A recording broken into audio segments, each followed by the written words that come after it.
तो दोस्तों, पिछले एपिसोड के अंत में हमने देखा था कि झांग हुआनयुन तांग वुलिन से पूछताछ कर रहा था। अब आगे देखेंगे।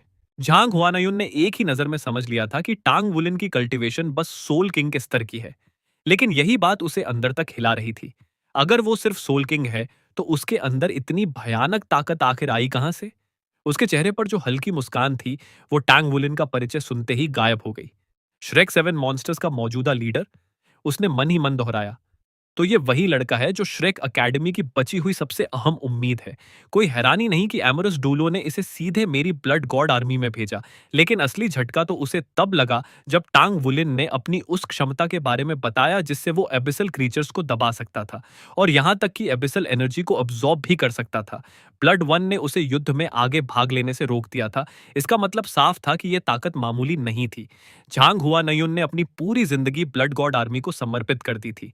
हर दिन वो एबिसल क्रीचर से लड़ता था। वो जानता था कि अगर ये राक्षस ब्लड गॉड आर्मी की मोहर तोड़कर बाहर आ गए, तो पूरा महाद्वीप तबाही में डूब जाएगा। इसलिए जैसे ही उसने टांग वुलिन की उस अनोखी क्षमता के बारे में सुना, उसकी आंखें चमक उठीं। उसे इस बारे में पहले कभी बताया नहीं गया था। वो अभी अभी वापस लौटा था, और ब्लड गॉड बैटालियन काफी हद तक स्वतंत्र था। ब्लड वन का दर्जा भी उसके बराबर ही था। लौटने के बाद अभी तक वो बटालियन के किसी सदस्य से मिला भी नहीं था, लेकिन अब उसकी दिलचस्पी साफ दिख रही थी। तुम दोनों बैठो, उसने हाथ हिलाते हुए टांग वुलिन और लॉन्ग युक्सू से कहा, और अपनी कलाई पर पहने ब्लड गॉड ब्रेसलेट का बटन दबाया। उसका ब्रेसलेट बाकी सबसे अलग था, गहरे लाल रंग का, जिसके बीचों बीच सुनहरी रेखा घूम रही थी। यह सिर्फ रेजिमेंटल कमांडर का प्रतीक था।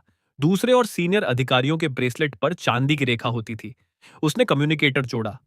ब्लड वन, अभी बात करना ठीक रहेगा? यहाँ एक लड़का है, टंगवुलिन। क्या तुम मुझे इसके बारे में बताने वाले थे? उधर से हार्टलेस डोलुओ की शांत आवाज आई। तुम वापस आ गए? मैं भी तुमसे इसी बारे में मिलने वाला था। ऑफिस में हो? हूं। आ जाओ। टंगवुलिन थोड़ी देर के लिए चौंक गया। उसने सोचा था बस खुद को अच्छे से पेश करेगा, लेकिन यहां तो रेजिमेंटल कमांडर ने सीधे ब्लड वन को बुला लिया। उसने समझ लिया कि ब्लड वन का दर्जा भले ही टैंक सेक्ट के सेक्ट मास्टर का हो, लेकिन ब्लड गॉड आर्मी में असली सर्वोच्च अधिकार झांग हुआ नयुन के पास है। इसीलिए टांग वू लिन ने कुछ भी छिपाया नहीं। उसने सारी बातें खुलकर बता दी। एक वजह यह थी कि उसकी पहचान छिपाना मुश्किल था, और दूसरी वजह, उसे झांग हुआ नयुन का समर्थन चाहिए था। यह आदमी फेडरेशन का जनरल और ब्लड गॉड आर्मी का कमांडर था। अगर भविष्य में श्रेक एकेडमी को फिर से खड़ा करना है, तो उसके समर्थन से राह बहुत आसान हो सकती है। थोड़ी देर बाद दरवाजा खुला और ब्लड वन अंदर आए। टैंग वुलिन तुरंत खड़ा हुआ और सलाम किया। लॉन्ग युक्सु भी घबराई सी खड़ी हो गई। वो अभी तक स्तब्ध थी। उसके सामने खड़े ये दोनों लोग ब्लड गॉड आर्मी के सबसे सम्मानित और ताकतवर इंसान थे। ब्लड वन ने टांग वुलिन पर एक नजर डाली और झांग हुआन्यून के पास बैठ गए। इस लड़के ने कहा है कि ये एबिसल क्रिएचर्स को दबा सकता है, कितना? झांग हुआन्यून ने सीधा सवाल किया। ब्लड वन ने शांत स्वर में कहा, खुद देख लो। उन्होंने ब्रेसलेट दबाया और दीवार पर रोशनी की किरण डाली। वहां टंग वुलिन की एबिसल टाइड वाली लड़ाई का दृश्य चलने लगा। झांग हुआनयुन बिना भाव बदले देखता रहा, लेकिन जब उसने वो विशाल उंगली देखी और बाद में किंग मेई का प्रकट होना, उसके चेहरे पर हल्का बदलाव साफ दिखा। कुछ देर बाद उसने कहा, तुम दोनों अब जा सकते हो। जी सीनियर ऑफिसर। टेंग वुलिन खड़ा हुआ, ब्लड वन की तरफ देखा। उनकी हल्की सी हामी के बाद वो बाहर निकल गया। लॉन्ग युक्स्यू उसके पीछे पीछे। जैसे ही वो ऑफिस से बाहर आए, लॉन्ग युक्स्यू खुद को रोक नहीं पाई।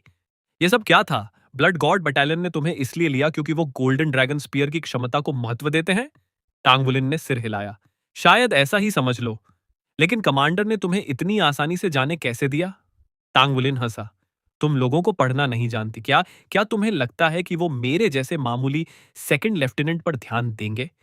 वो सिर्फ मेरी क्षमता में रुचि रखते हैं, बस। फिर उसने मुस्कुराकर कहा, अब इंप्रेशन बनाने की जरूरत नहीं। चलो वापस कल्टीवेशन। लॉन्ग युक्षु ने भौहें चढ़ाई। मैं लोगों को पढ़ना नहीं जानती। कंपटीशन में किसने मुझे चूर चूर कर दिया था?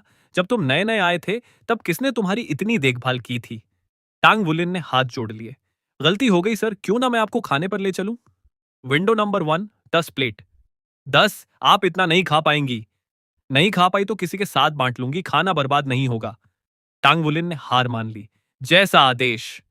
दोनों हंसते बोलते चले गए। इधर ऑफिस के अंदर झांग हुआनयुन और ब्लड वन एक दूसरे को घूर रहे थे। तुम बड़े चालाक हो, चाओ देजी। झांग हुआनयुन गरजे। इतनी जल्दी मुझे धोखा दे दिया? धोखा? बच्चा तो टैंक सेट से मैं लाया हूं। मुझे फर्क नहीं पड़ता, जैसे ही वो ब्लड गॉड आर्मी में भर्ती हुआ वो मेरा हो गया। उसकी गोल्डन ड्रैगन स्पीयर की क्षमता हमारी पूरी सेना के लिए अहम है, और तुमने उसे सीधे ब्लड गॉड बटालियन में डाल दिया। उसे वापस करो। मैं उसे स्पेशल पोजीशन दूंगा, वो मेरे साथ रहेगा, उसकी सुरक्षा भी रहेगी। ब्लड वन ने तुरंत मना कर दिया। सोचना भी मत। अगर वो तुम्हारे साथ गया तो क्या मैं उसे वापस ला पाऊंगा? झांग हुआनयुन गंभीर हो गए। मेरे साथ रहने में क्या बुराई है? मैं बूढ़ा हो रहा हूं, मुझे सक्सेसर चाहिए। ब्लड गॉड आर्मी साधारण सेना नहीं है। कमांडर का बोझ भारी होता है। सही उत्तराधिकारी चाहिए। अगर मैं उसे आगे बढ़ाऊं तो हेडक्वार्टर्स भी मान जाएगा। मैंने अभी तक कोई योग्य वारिस नहीं पाया। ये लड़का काबिल है, जवान है, और उसकी क्षमता एप्सल प्लेन के जीवों को दबा सकती है। अगर उसे ठीक से तैयार किया जाए तो शायद वो सदियों तक एप्सल पासेज को नियंत्रित कर सके। तब मैं चैन से अपना पद छोड़ सकूंगा। ब्लड वन ने हल्की मुस्कान के साथ कहा, तुम सपना देख रहे हो, मान लो मैं उसे तुम्हें दे भी दूं, तब भी वो तुम्हारा सक्सेसर नहीं बन सकता। जानते हो उसके कंधों पर क्या जिम्मेदारी है? श्रेक एकेडमी है ना? झांग हुआन्यून बोले। मुझे सब पता है, लेकिन श्रेक एकेडमी को खत्म करने में कितने हाथ थे ये भी जानता हूं। अकेला ये लड़का उसे फिर से खड़ा नहीं कर सकता। फेडरेशन कभी इजाजत नहीं देगा। जब श्रेक जैसी संस्था को मिटा दिया गया तो क्या तुम्हें लगता है ये 20 साल का लड़का कुछ कर लेगा? टैंक सेक्ट के पूरे समर्थन के साथ भी मुश्किल है। ब्लड वन की आवाज धीमी लेकिन दृढ़ थी। इस दुनिया में चमत्कारों की कमी नहीं है। मुझे विश्वास है कि यह बच्चा कुछ असाधारण कर सकता है। वो थोड़ा झुके और सीधा सवाल किया, अगर एक दिन एबिसल पासेज का खतरा पूरी तरह खत्म हो जाए, अगर एबिसल प्लेन की चिंता हमेशा के लिए मिट जाए, तो क्या तुम श्रेक एकेडमी के पुनर्जन्म का समर्थन करोगे? झांग हुआनयुन कुछ पल चुप रहे। उनका चेहरा गंभीर था। ऐसी काल्पनिक बातों पर चर्चा मत करो, उन्होंने धीरे से कहा। ब्लड वन ने बिना रुके पूछा, लेकिन अगर सच में ऐसा हो जाए तो? झांग हुआनयुन ने गहरी सांस ली। अगर सच में वो दिन आया तो हमें पूरी जानकारी चाहिए होगी, पूरी जांच पड़ताल। लेकिन अगर सच में वो लड़का ऐसा कर दिखाए तो मैं बिना झिझक पूरी ब्लड गॉड आर्मी उसके हवाले कर दूंगा। आखिर ब्लड गॉड आर्मी का अस्तित्व ही एबिसल पासेज की रक्षा के लिए है। अगर एबिसल प्लेन से कोई खतरा ही न रहे तो हमारी जरूरत क्या रह जाएगी? उसके बाद भविष्य में क्या होगा वो मेरा काम नहीं। अगर तब तक मैं जिंदा रहा तो शायद थोड़ी शांति से जी भी सकूं। ब्लड वन ने हल्के से सिर हिलाया। मुझे बस इतना ही चाहिए था। झांग हुआ नयुन खुद को रोक नहीं पाए। तुम सच में सोचते हो कि ये लड़का एबिसल प्लेन की ताकत का रुख बदल सकता है? ब्लड वन के चेहरे पर हल्की मुस्कान आई। क्यों नहीं, कम से कम एक संभावना तो है। उसकी गोल्डन ड्रैगन स्पीयर तुम्हारी सोच से कहीं ज्यादा असरदार है। सिर्फ उसकी कल्टीवेशन बेस ही मजबूत नहीं है, उसकी ब्लड लाइन पावर तो उससे भी कहीं ज्यादा भयानक है। श्रेक 7 मॉन्स्टर्स का लीडर यूं ही नहीं बना। और एक बात शायद तुम्हें पता नहीं। झांग हुआनयुन ने भौहें उठाई। वो सेंट क्राफ्ट्समैन स्तर का ब्लैकस्मिथ है। ब्लैकस्मिथिंग के इतिहास में सबसे कम उम्र का सेंट क्राफ्ट्समैन। क्या? इस बार झांग हुआनयुन सच में हिल गए। पूरी ब्लड गॉड आर्मी में एक भी सेंट क्राफ्ट्समैन नहीं था। ब्लड वन ने कंधे उचकाए। अगर लोंग तियनवू ने उसे मना न किया होता कि ब्लैकस्मिथिंग के मेरिट से अपनी रैंक न बढ़ाए तो 1 साल से भी कम में वो मेजर जनरल बन सकता था। विश्वास है? झांग हुआनयुन गहरी सोच में डूब गए। तो तुम्हारी योजना क्या है? ब्लड वन की आंखें गंभीर हो गईं। जब तक वो पूरी तरह ताकतवर नहीं हो जाता, हमें उसे छुपाकर रखना होगा। एबिस प्लेन उसकी गोल्डन ड्रैगन स्पीयर्स के असर को समझ चुका है। मिया एम्प्रेस खुद हमले में उतरी थी। अगर हम उसे लगातार युद्ध में उतारते रहे और एबिस प्लेन किसी भी कीमत पर उसे खत्म करना चाहे, तो हम रोक भी नहीं पाएंगे। उन्होंने आगे कहा, मैंने उसे federal star do battle network challenge में भेजा है। वहां वो अभ्यास करेगा। जब उसकी ताकत इतनी हो जाए कि वो अकेले मिशन संभाल सके, तब हम एबिसल प्लेन के खिलाफ पूरी ताकत से युद्ध छेड़ेंगे। उनकी आंखों में चमक उभरी। मैं देखना चाहता हूं कि जब उसकी गोल्डन ड्रैगन स्पीयर 108 एबिसल मोनक्स के शरीर में धंसेगी तो क्या होगा। वो एक 108 मोनक्स ही एबिसल प्लेन के एक 108 स्तंभ हैं। मुझे नहीं पता कितनों को गिराना पड़ेगा ताकि एबिसल प्लेन ढह जाए या हमारी दुनिया से उसका संबंध टूट जाए। लेकिन इतना पक्का है, अगर उनमें से कुछ भी सच में मारे गए तो एबिसल प्लेन फिर कभी हमें हल्के में नहीं लेगा। उन्होंने गहरी आवाज में कहा, सबसे बड़ी समस्या यह है कि हम उन्हें असल में खत्म नहीं कर पाते। हजारों सालों से ब्लड गॉड आर्मी की पीढ़ियां लड़ती आ रही हैं, फिर भी उन्हें पूरी तरह कमजोर नहीं कर सके। झांग हुआनयुन की आंखें चमकी। तो तुम उम्मीद कर रहे हो कि यह लड़का अपनी स्पीयर से 108 एबिसल मॉनक्स को सच में खत्म कर सके, कुछ एबिसल लेयर्स को तोड़ सके और एबिसल पैसेज को काट दे? हाँ, ब्लड वन ने गंभीरता से सिर हिलाया। कुछ पल की चुप्पी के बाद झांग हुआ नयुन ने कहा, ठीक है, तुम्हारी योजना मुझे मंजूर है, तुम्हें मेरा पूरा समर्थन मिलेगा, जो चाहिए बताना। उनकी आवाज और भारी हो गई। अगर सच में वो दिन आया जब हमें इस जगह की रक्षा की जरूरत नहीं रहेगी, तो ब्लड गॉड आर्मी श्रेक और टैंक सेक्ट के साथ खड़ी होगी। सेना में हर चीज मेरिट से मिलती है, और अबिसल प्लेन की समस्या को हमेशा के लिए खत्म करने से बड़ा मेरिट कोई नहीं।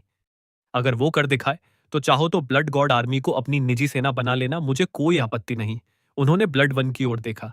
इतने सालों तक टांग सेक्ट का हेडक्वार्टर्स नष्ट हो गया, फिर भी तुम यहां से नहीं गए।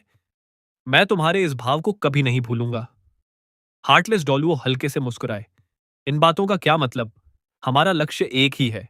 तुमने भी तो 60 साल यहीं बिताए हैं। हम सब एक ही उद्देश्य के लिए जी रहे हैं। कम से कम 6000 सालों में पहली बार हमें उम्मीद की एक किरण तो दिखी है। दोनों ने एक दूसरे को देखा और मुस्कुरा दिए। शब्दों की जरूरत नहीं थी। उधर टांगवुलिन को जरा भी अंदाजा नहीं था कि अंदर क्या फैसला हुआ है, या उसके लिए उनके दिलों में कितनी उम्मीद बंध चुकी है। लॉन्ग युक्षु को खाना खिलाने के बाद वो अपने डॉम लौट आया और चुपचाप कल्टीवेशन में बैठ गया। आज लॉन्ग युक्षु के साथ उसकी लड़ाई बेकार नहीं गई थी। पहली बार उसने अपनी ब्लड लाइन पावर से अपने मार्शल सोल को सच में मजबूत किया था।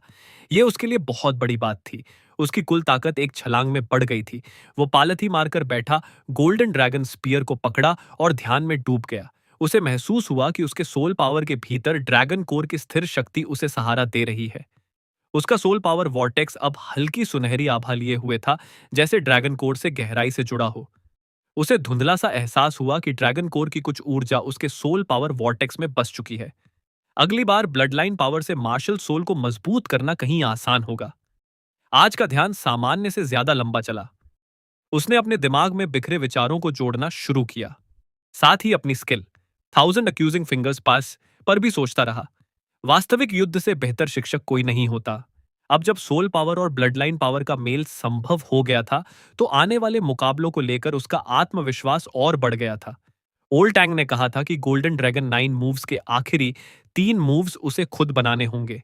ब्लड लाइन एनहांसमेंट के बाद उसके मन में कुछ विचार जन्म लेने लगे थे। अभी उन्हें आकार देना बाकी था, लेकिन शुरुआत हो चुकी थी। धीरे धीरे उसने आंखें खोली। चारों तरफ सब कुछ पहले से ज्यादा साफ लग रहा था। कल्टीवेशन में कोई बड़ी छलांग नहीं आई थी, लेकिन उसे लगा जैसे वो नया जन्म लेकर उठा हो। उसने अनजाने में मुट्ठी भींची। उसके सारे मांसपेशियां तुरंत तन गईं। शरीर के केंद्र में ड्रैगन कोर चमक उठा। सोल पावर वॉर्टेक्स पर सुनहरी परत चढ़ गई। दोनों कोर हर पल एक दूसरे में मिलने को तैयार थे। बस एक कमी थी। सोल पावर कल्टीवेशन और ब्लड लाइन कल्टीवेशन अभी एक ही स्तर पर नहीं थे। जब सोल कोर बनेगा, तब असली परिवर्तन होगा। टंगवुलिन को उस दिन का इंतजार था। शायद रैंक 60 पार करते ही जब वो सोल एम्परर बनेगा, सोल कोर बन जाएगा। उसके पास उस पास एक और गुप्त पत्ता था, 100,000 ईयर सोल रिंग। सही समय पर वो उसे डैमस्क ट्यूलिप के साथ मर्ज करेगा। असल में वो डमस्क ट्यूलिप को स्पिरिट सोल बनाना चाहता था, सोल रिंग नहीं। लेकिन 100,000 ईयर सोल रिंग की मदद से सोल कोर का फ्यूजन निश्चित हो जाएगा, ऐसा उसे विश्वास था। बाहर से उसकी कल्टीवेशन भले ज्यादा न बड़ी हो, लेकिन ब्लड गॉड आर्मी में आए 1 महीने में ड्रैगन कोर मिल जाना छोटी बात नहीं थी। अगर सोल कोर भी बन गया और दोनों कोर सच में मिल गए, तो उसकी ताकत कई स्तर ऊपर चली जाएगी। उसने हल्की मुस्कान के साथ उठकर समय देखा और चौंक गया। दूसरे दिन का मुकाबला शुरू होने वाला था। वो तो खाना खाने की सोच रहा था। जल्दी से स्टार डब्ल्यू कैबिन में घुसा और बैटल नेटवर्क से जुड़ गया। आज फिर मेका बैटल था। वो सीधे मैदान में गया और बिना देर की एंट्री कर ली। शुरू में वो मेचा कंपटीशन में अपनी लॉन्ग रेंज अटैक क्षमता बढ़ाने के लिए आया था, लेकिन स्पीयर की ट्रेनिंग शुरू करने के बाद उसकी योजना बदल गई थी। जब तक 1000 अक्यूजिंग फिंगर्स पूरी तरह तैयार नहीं हो जाता, वो स्पीयर के साथ ही मुकाबला करेगा। तंगवुलिन प्रतियोगिता के मंच पर उतरा। सामने की ओर एक परछाई चमकी और एक मैचा प्रकट हुआ। इस बार वो लॉन्ग रेंज नहीं, बल्कि असली क्लोज कॉम्बैट मैचा था। उसके हाथ में एक लंबी मुड़ी हुई धार वाली सेबर थी। वो सेबर टांग वुलिन की स्पीयर से भी लंबी थी, लगभग 6 मीटर लंबी और 2 मीटर चौड़ी, मोटी, भारी और बेहद दबदबे वाली। 3, 2, 1, शुरू। रुकी इलेक्ट्रॉनिक आवाज गूंजी। टांग वुलिन की दूसरी मैचा बैटल शुरू हो चुकी थी। दोनों बिना झिझक एक दूसरे की तरफ दौड़ पड़े। क्लोज कॉम्बैट मैचा की लड़ाई सीधी होती है। जो ज्यादा कुशल, ज्यादा सटीक और अपनी सोल स्किल से मैचा को बेहतर मजबूती दे सके, वही जीतेगा। आमतौर पर 3 रिंग से कम कल्टीवेशन वाला सोल मास्टर मेचा बैटल में अपनी मार्शल सोल से खास नुकसान नहीं पहुंचा सकता। प्रोटेक्टिव शील्ड को तोड़ना आसान नहीं होता। हर मेचा मास्टर को यह देखना पड़ता है कि उसकी मार्शल सोल और मेचा में तालमेल है या नहीं। पूरी संगति हो तो ही असली ताकत निकलती है। सामने वाले मेचा ने अपनी लंबी सेबर उठाई और बिजली जैसी तेजी से नीचे वार किया। इतनी भारी सेबर, लेकिन रफ्तार ऐसी कि पलक झपकते ही टंग वुलिन के सिर पर थी। टंग वुलिन की आंखें सिकुड़ गईं, उसकी उंगलियां कंट्रोल पैनल पर फिसल गईं। उसने स्पीयर को ऊपर उठाकर वार रोका। टक्कर! लेकिन सामने वाला पीछे हटने को तैयार नहीं था। सेबर की नोक उछली और उसने पूरी ताकत से ब्लेड सीधा टांग वुलिन के ऑपरेशंस कैबिन की ओर धकेल दिया। कितना आक्रामक मूव! टंग वुलिन ने मेचा को पीछे खिसकाया। उसी समय विरोधी के पीछे का प्रोपेलर चमक उठा। सेबर लगभग उसके सीने तक आ पहुंची। फिर से स्पीयर ऊपर उठी। ब्लॉक! तंगवुलिन मौका ढूंढ रहा था। डिफेंस में कोई दरार, लेकिन विरोधी अनुभवी था। उसने प्रोपेलर बस एक झटके के लिए चालू किया, फिर बंद, और उसी मोमेंटम से आगे बढ़ते हुए सेबर को कमर की ऊंचाई पर घुमा दिया। यह असली युद्ध का अनुभव था। टंगवुलिन की मेचा संचालन क्षमता उतनी परिपक्व नहीं थी। वो हल्का सा पीछे था, फिर भी उसके चेहरे पर घबराहट नहीं आई। स्पीयर पूरी तरह खींचने का समय नहीं था, मगर उसके पैरों की गति धीमी नहीं हुई। उल्टा, वो आगे ही बढ़ गया। विरोधी के प्रोपेलर की रोशनी और तेज हो गई। टैंग वुलिन ने स्पीयर सीधी खड़ी की, जैसे लंबी छड़ी बनाकर सामने वाले मेचा को कुचल देगा। सामने वाला मेका झुक गया। उसकी सेबर क्षैतिज काटती हुई आगे बढ़ रही थी। उसी समय फायरी रोशनी फूटी। सोल स्किल सक्रिय! सेबर पर ठंडी तीखी आभा छा गई। उसने सटीक समय पर सोल स्किल छोड़ी। बिल्कुल सही पल। अब टांग वुलिन प्रोपेलर की पूरी रफ्तार में था और बचने की जगह नहीं। ऐसा लगा जैसे सेबर उसके पैरों के नीचे से काट देगी। लेकिन उसी क्षण टांग वुलिन का मेचा अचानक हिला और दिशा बदल दी। साइड में नहीं, ऊपर। तेज प्रोपेलर के साथ दिशा बदलना बेहद खतरनाक होता है। मेचा और चालक दोनों पर जबरदस्त बल पड़ता है। साधारण शरीर सह ही नहीं सकता। लेकिन टांग वुलिन के लिए कोई समस्या नहीं। समस्या थी स्टैंडर्ड मेचा। उसने तुरंत अपना सोल पावर पूरे मेचा के जॉइंट्स में प्रवाहित कर दिया। सफेद धुंधली आभा मेचा की सतह पर छा गई। Mysterious heaven method. अब संरचना स्थिर थी। सेबर उसके पैरों के नीचे से बाल बाल बची, और उसी पल उसकी स्पीयर, जो नीचे की ओर झूल रही थी, बिल्कुल सही स्थिति में थी। सीधा वार। स्पीयर की नोक पर सफेद रोशनी चमकी और सामने वाले मैचा के सिर के ऊपर जा धंसी। सब कुछ एक पल में हुआ। विरोधी मैचा जो झुका हुआ था अचानक उछला, तिरछी दिशा में हवा में भागा, स्पीयर से बचते हुए। उसी समय सेबर पीछे से घूमी और टांग वुलिन की तरफ वार किया। टांग वुलिन ने स्पीयर उठाई। टक्कर! धड़ाम! इस बार दोनों बराबरी पर थे। दोनों मेचा उछलकर विपरीत दिशाओं में जा गिरे। ठक ठक!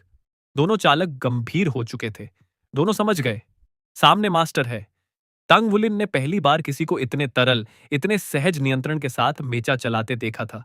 उसकी सेबर जैसे हाथ की उंगलियों की तरह चल रही थी।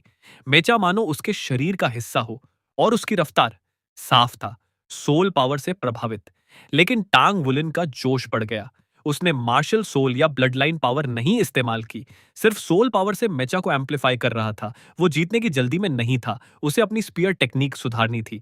अचानक उसका मेचा एक कदम आगे बढ़ा। स्पीयर बिजली की तरह निकली। इस बार उसकी स्पिरिट और ऊर्जा एक हो चुकी थी। उसका सोल पावर मेचा में बह रहा था, जैसे दोनों एक ही शरीर हों। विरोधी ने सेबर तिरछी पकड़कर रोकने की कोशिश की। टक्कर! स्पीयर की शक्ति फूटी। विरोधी मैचा आधा कदम पीछे हिला, लेकिन तुरंत उसने सेबर लंबाई का फायदा उठाकर वार किया। टांग वुलिन की आंखों में चमक आई। उसने स्पीयर को क्षैतिज घुमाया, सेबर को हटाया। अब दोनों बेहद करीब थे। सेबर और स्पीयर लगातार टकरा रहे थे। कोई सोल स्किल नहीं, सिर्फ शुद्ध कौशल। क्लोज कॉम्बैट मेचा की लड़ाई सीधी और निर्भीक होती है। तकनीक सीमित, लेकिन हर वार जानलेवा। टंग वुलिन धीरे धीरे पूरी तरह लड़ाई में डूब गया।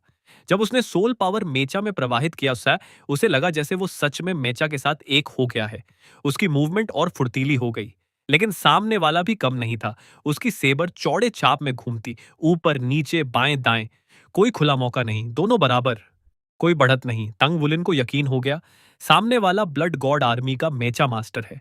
कम से कम 5 रिंग कल्टीवेशन, वरना इतनी मुश्किल नहीं होती। दोनों जानते थे, ये जीतने की लड़ाई नहीं, अभ्यास की भूमि है।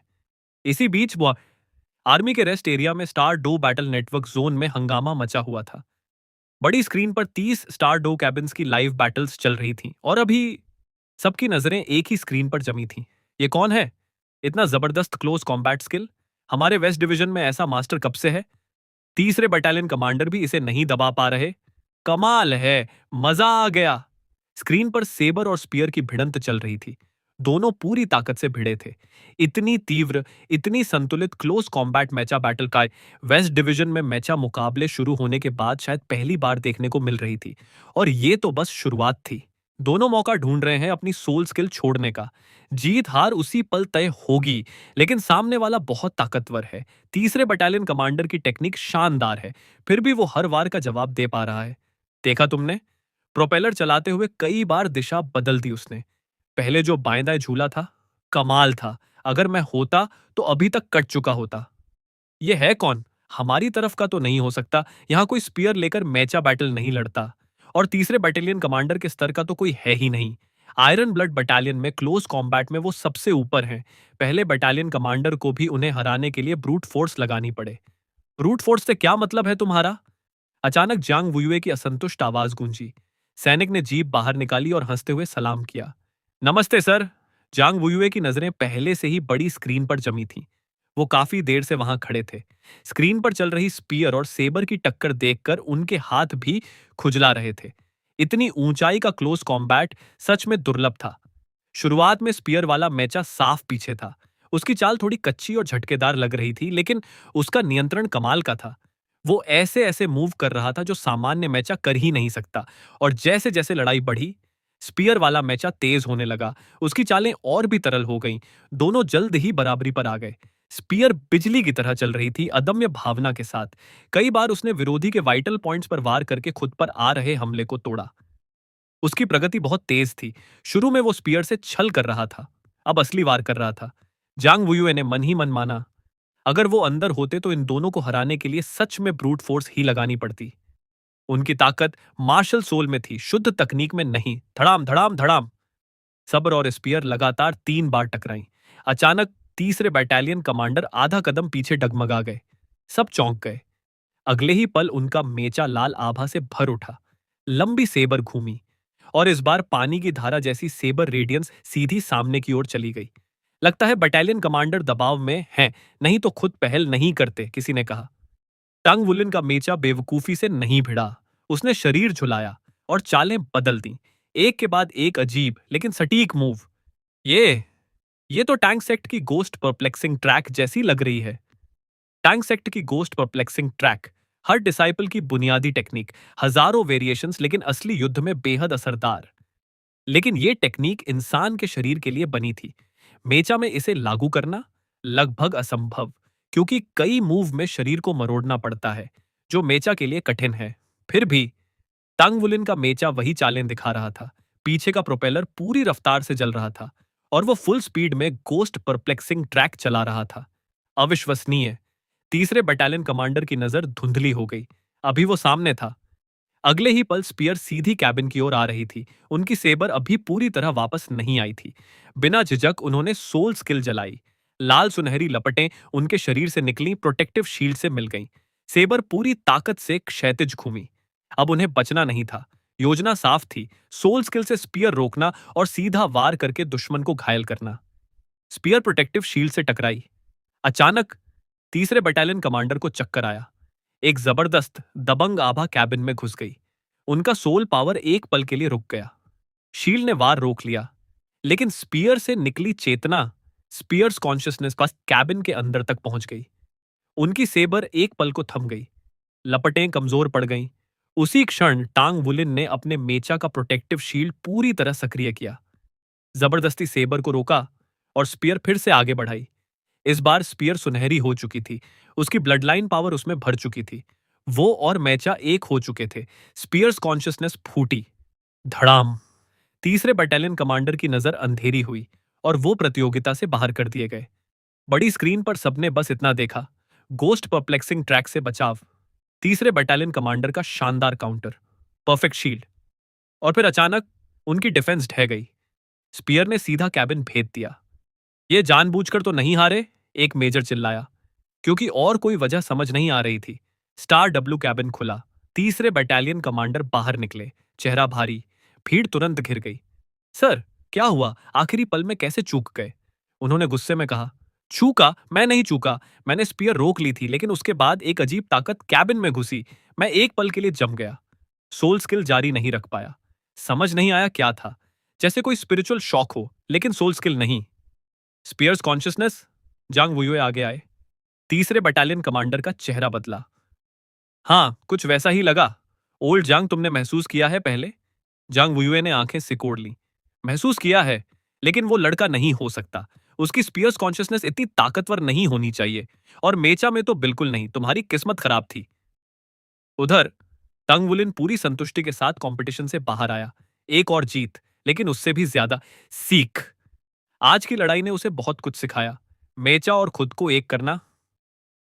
वो समझ गया था, अगर ऐसे ही अभ्यास चलता रहा तो कंपटीशन खत्म होने तक उसका मेचा संचालन एक नए स्तर पर होगा। हाँ, आगे बढ़ते ही विरोधी भी और ताकतवर होंगे, लेकिन उसके पास और भी बहुत कुछ था। गोल्ड सॉन्ग, ओवरलॉर्ड ड्रैगन, उसकी ब्लड लाइन पावर का मार्शल सोल के साथ फ्यूजन, ये सब उसकी असली ताकत थी। आज वाला ओपोनेंट शानदार था, फिर भी टांग वुलिन को यकीन था वो हारने वाला नहीं था, क्योंकि वो सिर्फ मेचा मास्टर नहीं था, वो उससे कहीं ज्यादा था। तो चलिए, आज के लिए बस इतना ही। आगे की कहानी हम अगले एपिसोड में जारी रखेंगे। अगर आपको ये वीडियो अच्छा लगा हो तो लाइक, कमेंट और चैनल को सब्सक्राइब जरूर करें। फिर मिलेंगे अगली वीडियो में। धन्यवाद।